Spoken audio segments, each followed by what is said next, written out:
Hello everyone, I am Sharpedo43, coach of the Sylmar Sylveons, bringing you week 3 of the NGDL. My opponent for this week is going to be Scepgandy and DC Sceptiles. As you can see, these are the teams that we brought for each other. You guys are all probably wondering, why on earth does he have a Kyogre on his team? Well, because the NGDL allows it for some reason. And this is going to be the battle. As you can see, this is Scepgandy. He's a weirdo just like me, honestly. But anyways, that's beside the point.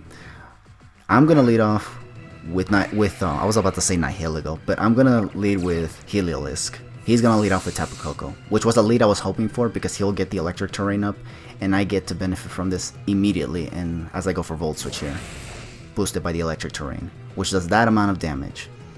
I'm gonna switch out. And I'm gonna go into Cradily because this thing resists any electric hit that this thing can carry, and I think it even resists Hidden Power Ice as well. Well, it doesn't resist if it's Hidden Power Ice, but I mean, it does take it very well. And from the looks of it, it's not even Hidden Power Ice, it seems. I don't know what Hidden Power this is, but he actually didn't get much out of it. Here, I wanted to see if he would actually carry Taunt, so I went for Stealth Rocks here, and he actually does carry Taunt, so I was like, oh, okay.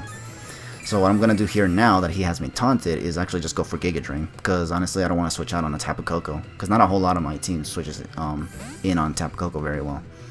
So he's actually going to switch out and go straight into Sock, and I'm like, oh great. I'm going to go for Giga Drain just to get some damage off, honestly. And it does do quite an amount of damage actually. And I get some HP back. Well, not that it was a lot, because honestly this didn't really do much, the Tapu Koko anyways. Now here I'm going to switch out and actually go into Skarmory just to get some more damage via Rocky Helmet. Plus, it will probably give me an idea if this thing is actually Choice Banded or not. But looking at this damage that I got with Stone Edge, it was kind of hard for me to tell if it was Choice Banded, honestly. Like, I couldn't tell if that's the amount of damage it would do on a Choice Banded Sock. But either way, here, after I switched in Skarmory and he went for Stone Edge, he just switches into Kyogre, and I was like, okay, you know what, I'll go for Spikes to see if he actually switches up his move to Close Combat, and if he does, then I lose Skarmory, but I mean, I'll at least know that it's not choiced or anything.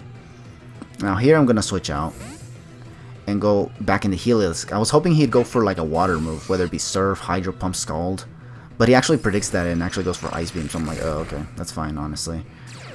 Now here I am definitely going to go for another Volt Switch, and the reason why is because if you guys saw his team, he doesn't have any Volt Switch immunity, which is perfect for me, because now I can actually Volt Switch at my leisure and not have to worry about anything. Here he's going to go into Kingdra, and I'm actually going to, well, Volt Switch. I wasn't actually predicting anything. I just went for Volt Switch because I knew I could. He has no Volt Absorber, no Lightning Rod user, no Ground type, so I was definitely Gucci to just go for Volt Switch. Now here I'm going to go into Sylveon, because he has no switch-ins for this, and I just have to hope that once again that my Sylveon can take a hit from this Kingdra. And once again, it takes it pretty well despite it being boosted in the rain and by the Life Orb it has.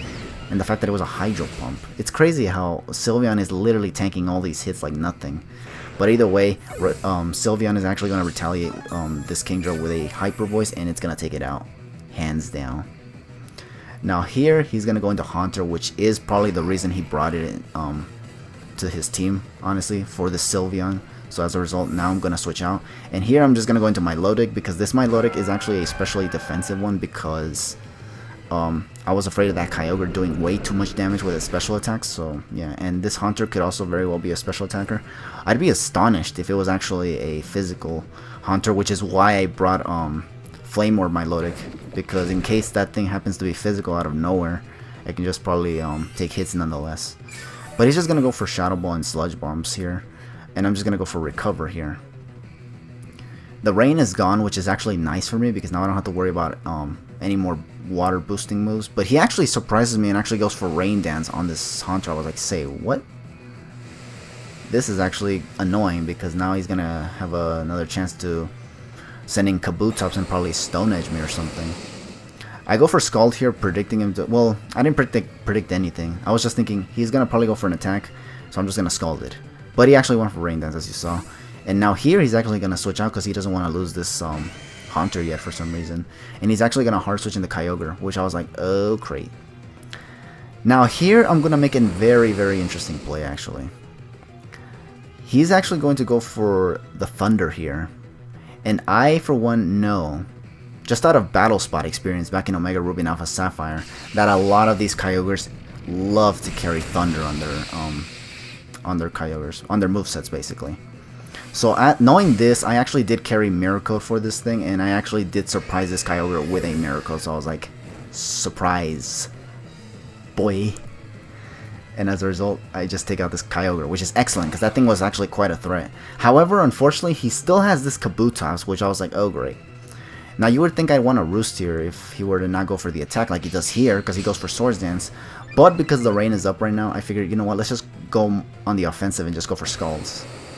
And this was perfect, because look how much damage this did to the Kabutops. It did quite an amount. My Lodic is going to go down, but it definitely did its job by taking out the Kyogre and almost KOing this freaking Kabutops. And also almost KOing the Haunter. So it literally weakened a bunch of Mons for me in this battle. This allows my Heliolisk to just come in and Volt Switch every single time it wants to. I go for Volt Switch here instead of spamming Thunderbolt, just in case he tries to send in Tapu Koko and carry like Dazzling Gleam or something, or maybe even Hidden Power Ground if that's the hidden power it carries. So I just went for Volt Switch here, and now here I go into Sharpedo, and I think he's gonna go into Sock. Now here I protect just to see if it actually actually I don't think I protect actually. I think I switch out into Sylveon here. Yeah, I switch out into Sylveon. Now the reason why I did this was because I was afraid that this Sock would be Z close combat. It would be all out pummeling Sock, with close combat being the Z move for it. So, and I felt that it was gonna one-shot my Sharpedo if that was the case, and I felt like I might have needed that, honestly. I knew that his Tapu Koko was not the Electrium Z because it revealed Life Orb, but this thing didn't show any signs of Life Orb or Leftover, so I was thinking maybe it was Z move or Choice Band. Either one is dangerous for me. But if it's, or even Scarfed, which was another thing I was afraid of. And I think the Sharpedo wasn't even Jolly. I think it was Adamant, which, if that thing is Jolly, it might outspeed my Sharpedo, if it's Choice Scarf, you know? So here I switched in Sylveon, and I was hoping I could take the close combat very well, but actually it doesn't take it very well whatsoever, and actually gets two-shot by it. So this was kind of a mistake sending in Sylveon, honestly. This was actually a waste more than anything. But here what I do now is just go into Heliolisk and just spam Thunderbolt, because I think now with the damage that I have on this thing already, I'm just now free to just KO everything with Thunderbolt, because I think this Heliolisk was like modest Scarf here. So everything that was left on his team would actually not take anything very well.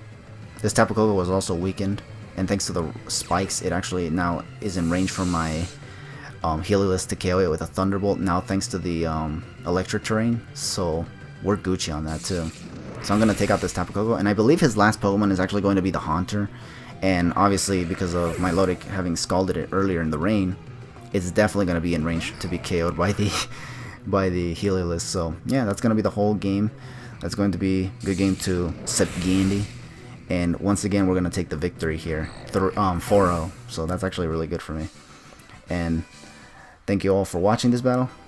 As you can see, I put in a lot of work with this team, and I'm glad that my Heliolisk actually was the MVP in this battle, because it actually put in a lot of work, putting pressure on a lot of this team that had no Volt Switch immunity. So yeah, once again, thank you all for watching this battle. Feel free to leave your thoughts below in the comments if you guys want to, and stay tuned for week 4 after I post other battles prior to week 4. So yeah, just stay tuned for those and take it easy for now, and I'll catch you guys later.